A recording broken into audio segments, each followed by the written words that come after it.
Patricia Malarcher. I'm a writer and artist, and I live in Englewood, New Jersey. When I first got out of school, I did journalism type jobs, and then I went to graduate school and studied art. It was something I had always wanted to do, and I felt I was confident that I could make a living at journalism, so I felt I really needed to study art, and I didn't want to wait until I retired.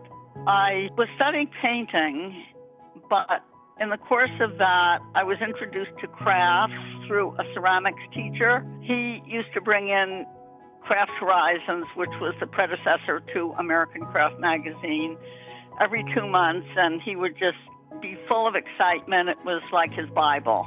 He encouraged the ceramics class to go to the National Museum of Art in Washington to see an exhibit of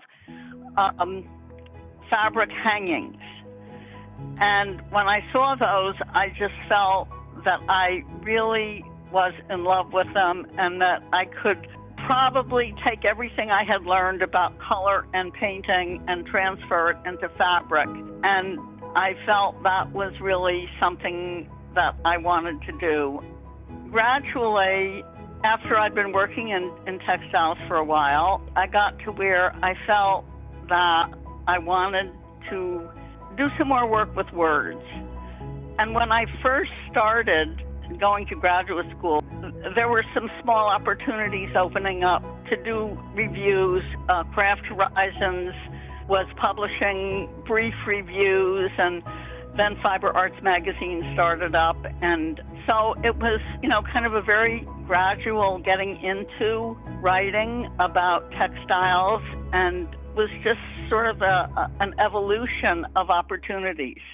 Fiber Arts Magazine started up in the mid-1970s. I did a lot of writing for them. Then I had an opportunity to write on crafts for a regional section of the New York Times, and that was writing about all craft media.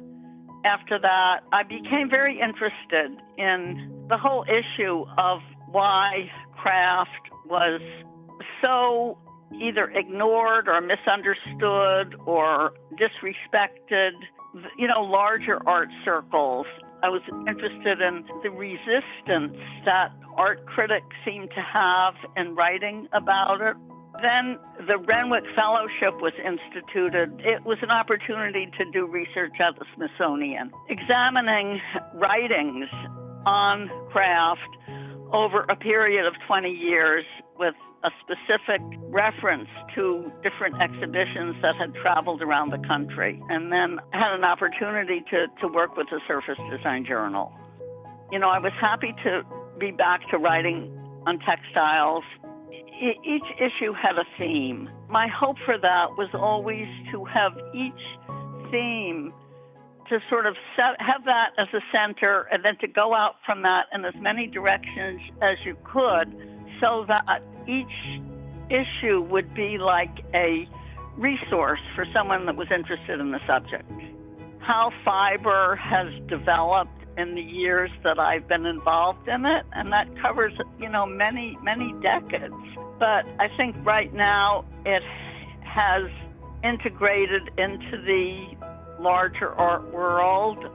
But then it's also how fiber is being looked at. I guess it's just the expanding awareness of the largeness of textiles in human experience, and how it has been important to the cultural history of humanity since the very beginning, and how it continues through all the culture of the world. It's like a common language that can get over language barriers.